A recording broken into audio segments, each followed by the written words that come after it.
Hello everyone, I hope you're all doing well. Welcome to this new, fun, exciting ASMR video. Although it's supposed to relax you. But I'm gonna talk about a topic that I learned and I think it is interesting. I think it will help us think about the world more in depth, or at least reason things that we could never reason before, because our limits and our knowledge was limited at that time, and we're just here to expand. Today I woke up and I got so many reels from a nice, amazing women, and one of them really is intriguing me because I just looked at whatever messages I received today, and how there's this guy, I think he's in an ashram, and he mentioned how somebody told him that the earth is a prison, and he wanted to say that the earth is not just only that. And I didn't watch it entirely because he said to me, I was more focused on the comment section, and the comment section were flooded with the earth is school. And I've always heard that it's kind of a repetitive thing, and I've never really contemplated until this moment, really, because people who say the earth is a prison is only thinking about this experience in one way. And I get it, because everything is effed up. It looks like it, especially with, I don't even have to say it, it's so obvious.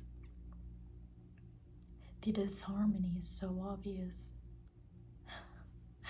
Anyways, which school do we want to choose to get ourselves into? If it's a lifelong school, maybe even centuries, and maybe even after we die we're gonna be in a school.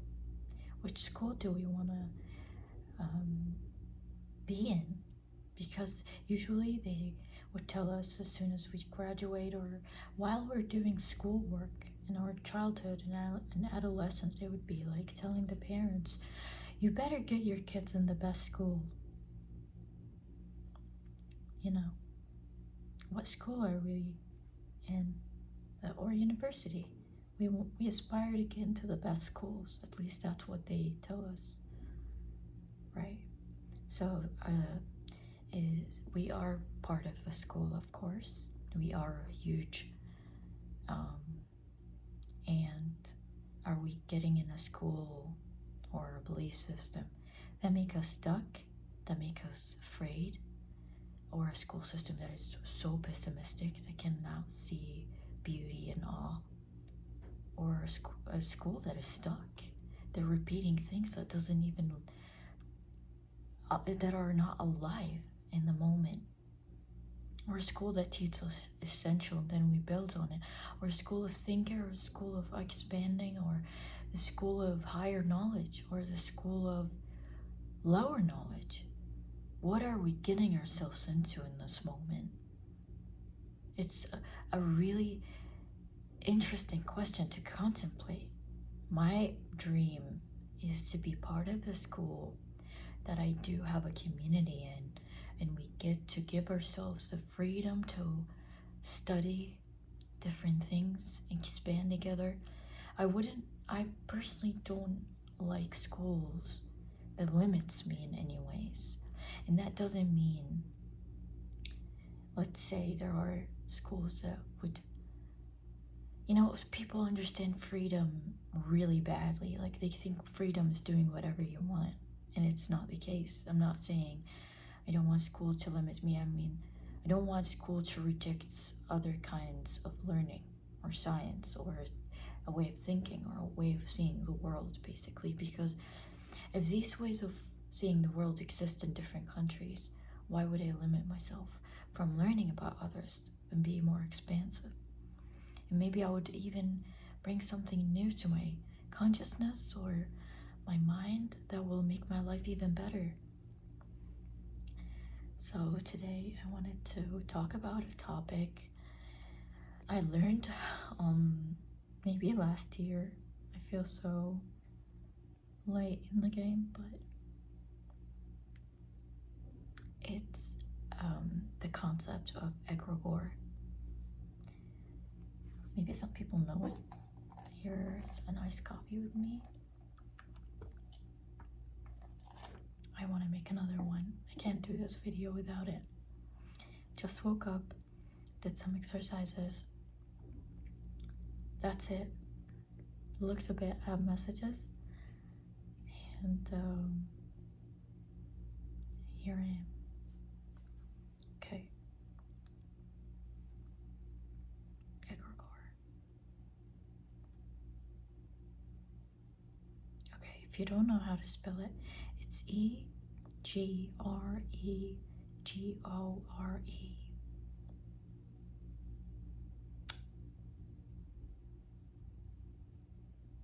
Okay, guys, I'm gonna start with reading from Reddit.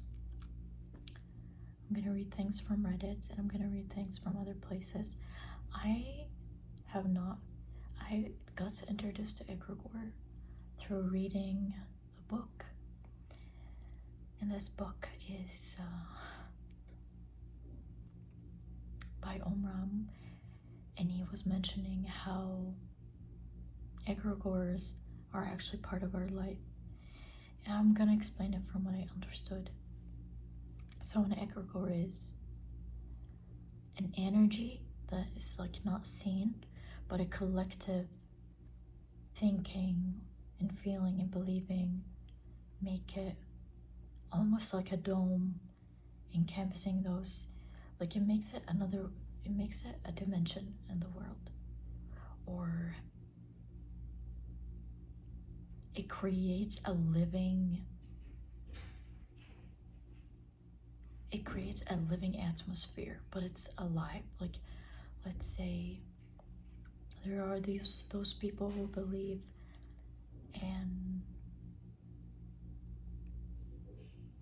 a god that is hateful, revengeful, almost, and those gods that they're believing in, they're creating because the whole culture collectively believes in it. And Omram was emphasizing on people who were believing in the dove egregore, the peace egregore, and his message almost is he wished people to all believe in that, even though if they hold another religious belief, but for us to hold peace in our minds and hearts to create a whole big egregore around the earth. For me, I feel it, and I was always questioning this. I always felt there's something weird. I personally live in a religious country, and there are religious beliefs. I'm not against anything, but has God, now you're going to be done wrong if you do something wrong, and there's no forgiveness, there's no learning and reflection, because maybe this is the way they see this God, even though this God not necessarily only this. Like, I noticed that I can feel it. Like, I can feel the energy, and it's so thick. I've traveled a few times in my life, and whenever I'm out of this country, in a country that it's more open in terms of belief system and everything, or let's say they believe in different religion, I would feel the air different. Like, it's just there's something different. And I feel as soon as I got introduced to the egregore, now it makes so much sense to me. I hope my explanation helps you get an idea. And if you're interested in the book I mentioned, I have to bring my phone. I don't remember. It's Omram, and it's about politics, capitalism. I thought it was really boring, but upon reading it, he's not focusing on these topics necessarily as much as what drives human beings to be like that. I don't know. I always question myself. It's actually not a healthy thing. So okay, this is a Reddit thing. Somebody asked on a cult, egregores, what are they? In conversation with a friend, he brought up the word egregore. I've done a small bit of research, but not much. What is everyone's take on what an egregore is? Is it a living entity? Are they just a personification of thoughts and vibes? Is it a real thing that can be created, or are they just there? I hope you got an idea through my explanation, because I don't pretend that I know what it is. That's just what I felt. And that's just what I learned from the book as well. Okay, somebody took it from Wikipedia. I was going to read Wikipedia, but I guess it's the best choice that I took. The Reddit's thing. Okay. An egregore is a thought form or entity created by the collective beliefs of many people. That's the essential detail that many responses seem to be missing on this thread. Egregores can be created intentionally by magical or religious organizations to help maintain group cohesion, guide member development or behavior, or to protect the temple space. Egregores can also form spontaneously, like at a soccer game where people are experiencing strong emotions and then eventually riot in the streets when their team loses. Egregores can also form around businesses or large corporations. If you've ever noticed that your place or of employment has a vibe and a set of behaviors that everyone is expected to conform to, and that co-workers are spontaneously policing these behaviors to ensure conformity with the group, then you have encountered a simple, spontaneously generated egregore and have seen a little of what they can do. Oh my god, that's so true.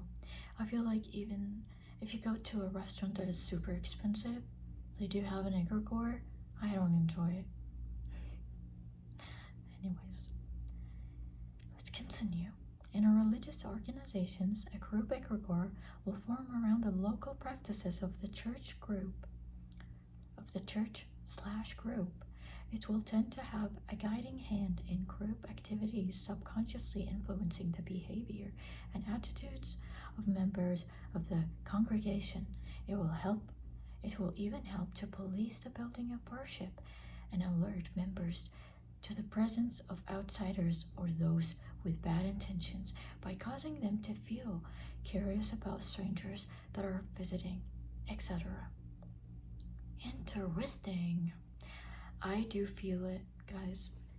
And I'm not against any religions, but some religions, their egregore, to me, is not really something I would resonate with, but I can feel it everywhere.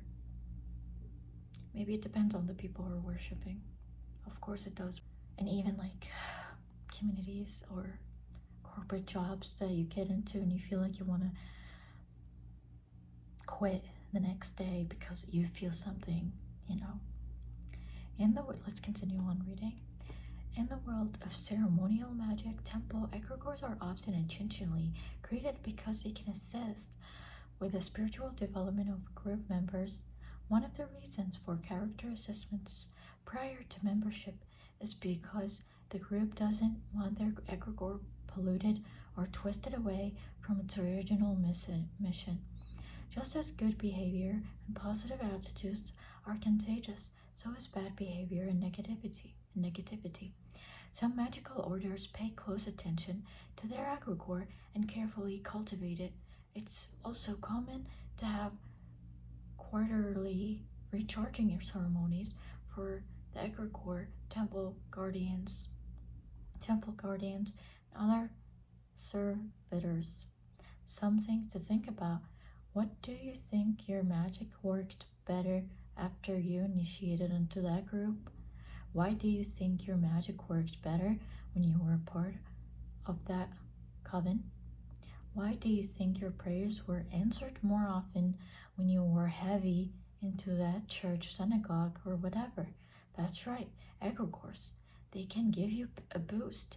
It could be argued that many gods are egregores, at least in part, due to their ability to constantly evolve to suit their current worshippers' needs and the power they can lend to their devotees.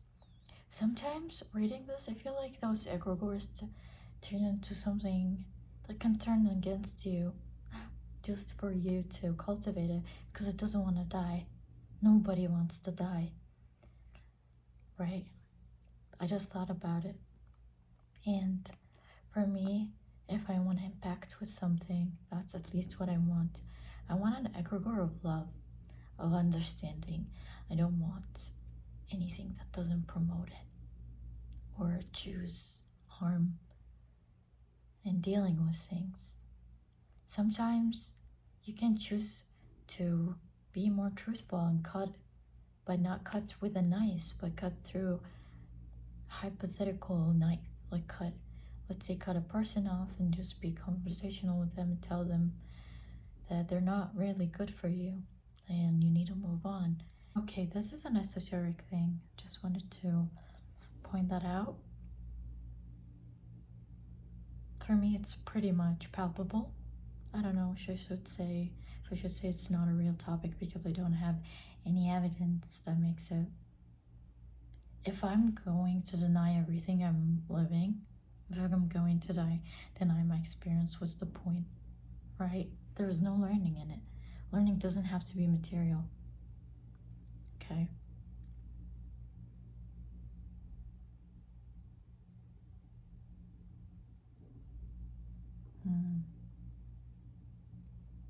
The comment's kind of repetitive. I'm going to not read it.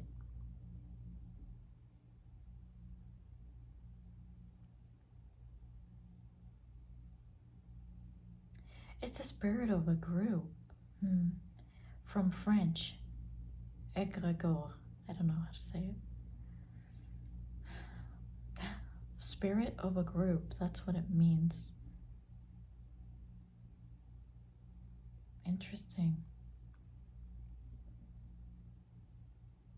Ancient Greeks, substantive of Egregore's wakeful, meaning watcher angel in the book of Enoch. Interesting. Okay. So it has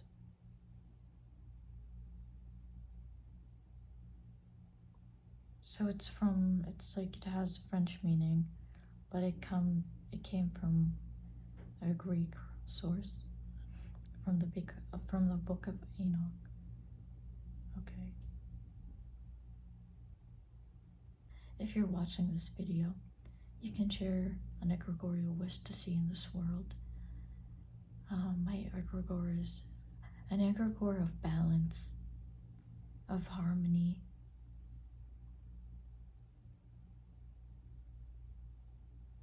That's what I wish, really. An egregore that loves true forms of beauty and love, that loves true knowledge. I hope this video is interesting. Let me know if I should make more videos about these such topics because I do enjoy them. Thank you all for watching. And if you feel like it, because I'm kind of in need for this, I do have a donation link. It's not something I'm forcing you to do. It's just if you would like to donate, I would be grateful. Either ways, whether you did or not. Thank you all.